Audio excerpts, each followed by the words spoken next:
you're new in town or just new to this whole podcast thing, you're tuning in to Law by Night, the podcast that discusses all things vampiric with no fear of breaching the Masquerade. In this episode, I shall be discussing my thoughts and opinions on the 2019 visual novel Vampire the Masquerade Coteries of New York that you may have seen live streamed on the Law by Night YouTube channel.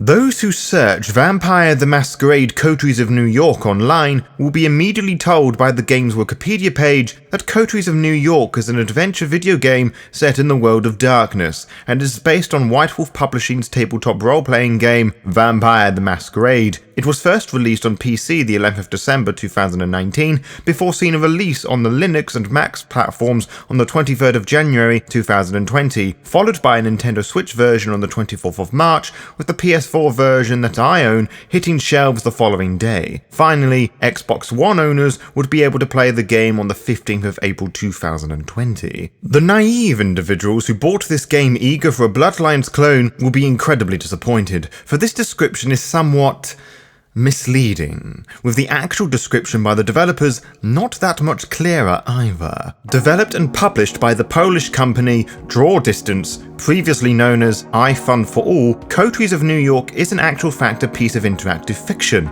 based on White Wolf Publishing's tabletop role-playing game, Vampire the Masquerade. Most importantly, it is set in the modern Vampire the Masquerade 5th edition universe, 5th edition being the most recent incarnation of the popular tabletop game at the time of recording, some of which will be touched upon in some detail in this review. What I mean by interactive fiction is that Coteries of New York is a game that is a completely text-based story with a narrative style of literature and interactivity aided by static or sprite-based visuals. A more familiar genre title for this sort of game is a visual novel, which is how I will be referring to this game throughout this review, for that is far easier than to say interactive fiction and far less vague. In short, this game is an interactive book, so if you're not a fan of that sort of thing, you probably won't enjoy this game very much. Coteries of New York has the player choose from one of three clans that exist within the Vampire the Masquerade universe. You may choose from a white male Bruja whose default name is Eric, a white female Ventru by the name of Amanda by default, and a black male Toreador whose default name is Lamar. It is clear to me that Draw Distance wanted to appeal to the four types of people in the world: white, black, male, and female, not wanting to exclude any of the Vampire the Masquerade fanbase, be it new or old. It is a simple inclusion that I feel was a little undeveloped. For example, the options for Asian and gender-neutral option characters are totally absent, as I feel that as you are able to change the character's name to make decisions for them, some basic customization options would have helped with character immersion. Each playable, or should I say, narratable clan member, the Ventru, Toreador, and Bruja, have their own preludes, describing the last night of their life as a mortal before they are embraced by their sire, a different nameless individual depending on the clan you choose. The Ventru-to-be is angry and fed up being pushed around by the male shitty boss and employees, all sexist and misogynistic. You are embraced by an elderly Ventru who leads you on, feeding to your dreams to be taken seriously as a strong independent businesswoman on your quest for money and power. The Toreador character is a failing artist, jealous and spiteful of his successful sister, who has been able to accomplish far more than he could possibly imagine. You are depressed to the point of wanting to commit suicide, where your sire arrives, making you believe your paintings are the bee's knees, as they say. Finally, the Bruja, much like the stereotype of the clan, is angry. Angry how corrupt the world is, angry that your girlfriend dumped you, and angry with your own personal addictions and problems. You try to dance and drink your problems away at a local club, where you strike up a conversation with a woman who just clicks with you and wants the world to change for the better as well. She takes you back to a messy apartment, has ravenous sex with you, before embracing you into the learned clan, Clan Bruja. Whichever clan you choose and the unique introduction you watch, you are rescued by Kadir al-Samai, who you soon learn is the sheriff of New York City, and it is his job to clean up any accidents and troublemakers, such as yourself. You can choose how to interact with him, which will determine how you will end up in Vampire Court, which for all intents and purposes is called Elysium, to meet Prince Panhard, who will decide whether you live or die. Again. Kadir will acknowledge your cooperation or lack of thereof when he retells the events to the prince. Fight against him, run away, or cause a scene, and he will take you there by force.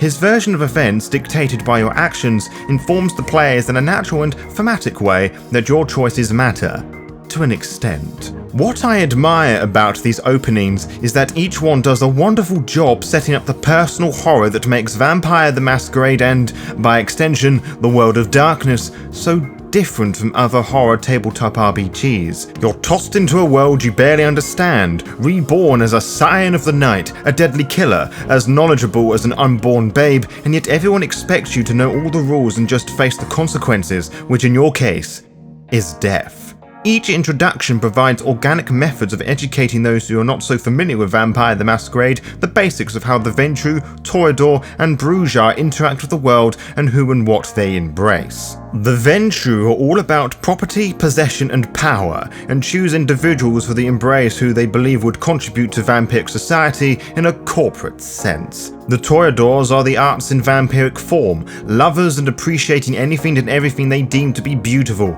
and embrace and encourage to blossom, forcing themselves to feel the world around them. The Brujar, however, do not view themselves in the same elite sense the other two clans do. They believe they are the one with the people, wanting to fight against the big man, and strive for equality between kind, the mortals, and kindred, the immortal. When the prince removes herself with her Primogen council, an older vampire in red called Sophie Langley informs you that you're going to die unless you speak up when the prince declares your death sentence, and she isn't kidding.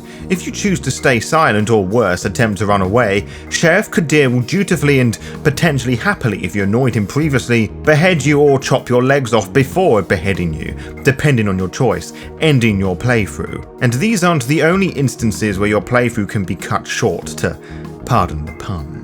Yes, there is permadeath, a mechanic which means if you die for good. Your save file is deleted and you have to start again. It is not always clear what sort of encounter will lead to your demise, so it is best to approach everything with caution on your playthrough. It reinforces the idea that you may well be immortal, but you are not indestructible. Once you have had your ass saved by Sophie, who becomes your foster sire as it were, you begin to learn more about the world you have become a part of, how to hunt and how frequently one should feed in the same area without arousing suspicion. The kind and generous Sophie will give you your own haven, a home for you to return and rest your head.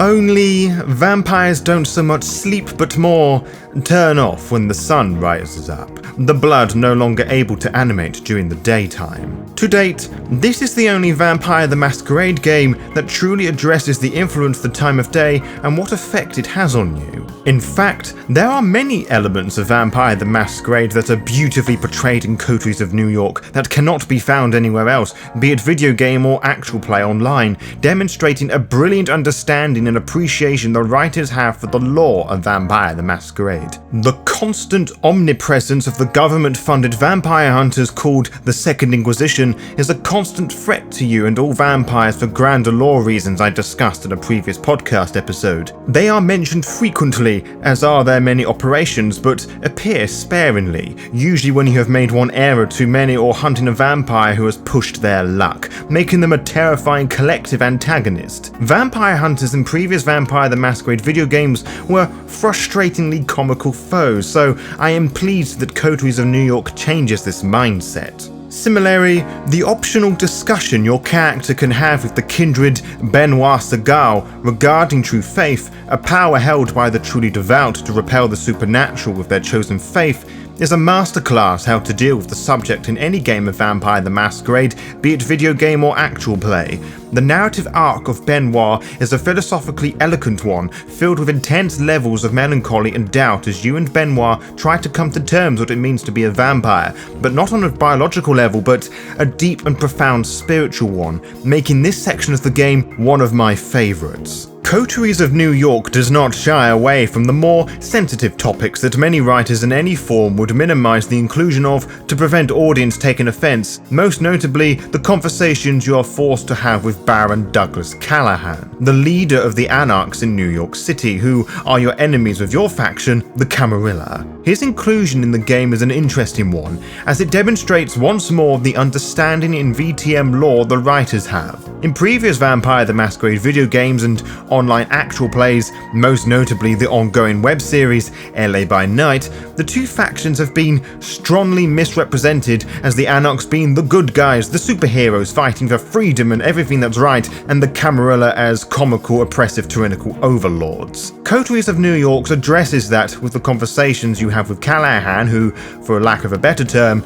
is a fascist, sexist cunt who is far more of a dictator than anyone in New York City's Camarilla. Whilst his dialogues are very, very uncomfortable to read and digest, I applaud the writers and developers not avoiding this sort of real-world political discussion in their video game. As a reminder, Coteries of New York is a visual novel, a form of interactive fiction, so there is very little gameplay in the traditional sense. In short, you'll be doing a lot of reading. Most visual novels have simple decision-making mechanics that takes the player down a different narrative route that provides different endings, thus encouraging the player to return over and over again. Coteries of New York doesn't have as much freedom as it tries to present to you. Yes, you are able to choose different dialogue options that have different responses from characters, but the outcome for each is generally the same. For example, let's look back at the previous example I presented with Kadir and how much you can choose to be cooperative or resistant to him taking you to Elysium. No matter how much you piss him off during that first encounter,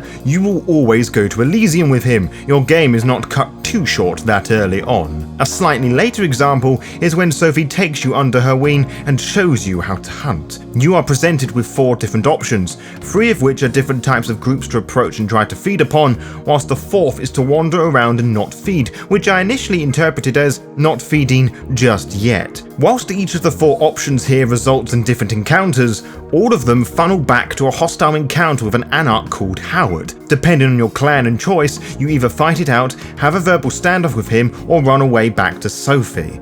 In each case, you are saved by Gregory, Sophie's ghoul, a mortal with vampire blood, which I find just a little bit disappointing. Whilst it is cool to use your disciplines, your blood-based mythical powers for the very first time, it would have been nice if one of these particular examples was a moment where you could come out on top, even if you are meant to be the weaker vampire. On the topic of hunting, I should inform you that playing as a Ventrue in Vampire the Masquerade Coteries of New York is significantly harder than playing the other 2 clans. Each member of Clan Ventrue has their own feeding preference, physically rejecting blood through vomiting if they drink anything that isn't that particular preference of theirs. The way that is presented in Coteries of New York is interestingly unique, as you learn through gameplay what the feeding preferences are, rather than doing what most actual plays do, which is the character who's playing the Ventrue will go, I shall only drink from blonde women, to pull an example out of thin air. However, the feeding preference of the Ventrue character is incredibly vague and quite easy to miss if you're not paying a great deal of attention when it is first suggested to the player. It does not help the warning you get if you need to feed soon before the beast inside of you takes control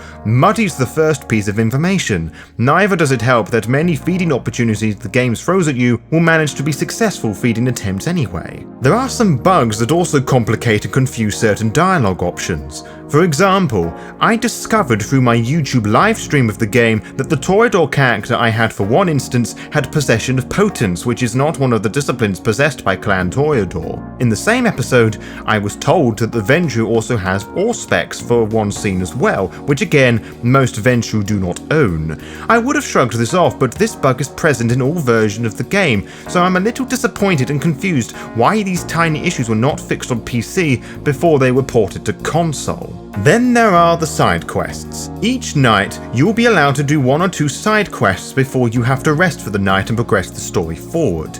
These include the conversations that you have with Benoit regarding Faith, dealing with a strange reporter hanging around your apartment, and some individuals who are stalking you. Each of these opens up for you to explore as you engage more with your coterie members you're encouraged by Sophie to seek out, and, as the title of the game itself would heavily imply, you have the opportunity to help out 4 different vampires who, in return, will agree to help you out. They are Agathon of Clan Tremere, who you aid with his blood sorcery to find some missing research that has been stolen by someone. D'Angelo of Clan Nosferatu requires your help to solve a strange series of murders happening in New York City. You join the disfigured detective in solving the case. Hope the Malkavian wants your help to track down someone and destroy their business. Finally, there is the reclusive gangrel Tamika who, like you, is trying to come to terms with her vampirism and what it means to be a gangrel and to control her beast. Each coterie member's narrative arc is superbly written, each of the 4 vampires with their own internal struggles both as a vampire and potential baggage from their former lives, reinforcing that it is people who embrace people. All of the Malkavians in this game, Hope in particular, are the best Malkavians I have ever had the pleasure of experiencing, and anyone else who wants to roleplay one in their chronicles should turn to this game for some serious guidance. Tamika is such a tragically sad character who deserves all the protection one can muster. D'Angelo's investigation is fun with some light puzzles, whilst Agathon's is incredibly short and repetitive. My biggest complaint regarding the choices you make resonates stronger here, as not only is each coterie member's quest line completely optional, but the choices you make with them have next to no effect on the main story. You are captured towards the end of the game, and the members you have been most friendly with will save you.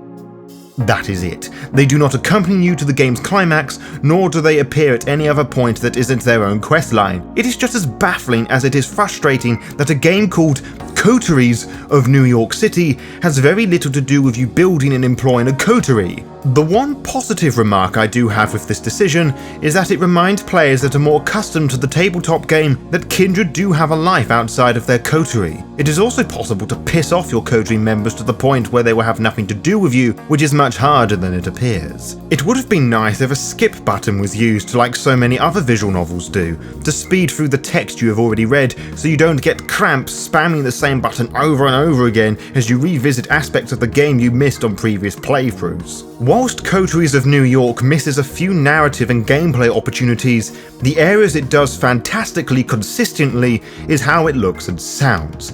Every single character illustration and background is just gorgeous, with each location in the game flaunting superb lighting that changes the presentation and overall look of each character, which prevent the same character sprites from becoming stale and repetitive. The soundtrack, composed by Arkadiusz Rekraski and Brunon Lubus, I probably got your names wrong, I'm so sorry, took more time for me to grow accustomed to. Its careful placement of electric distorted guitar and soft rock guitar wasn't to my personal taste. But as the game would progress, inserting creative use of synth pads and solo orchestral instruments does provide the personal horror of Vampire the Masquerade in an understated and mature manner. This, however, contrasts the loud shrieking stinger used to represent the hunger, resting, or any ties to your character's mortal life, which is appropriately frightening.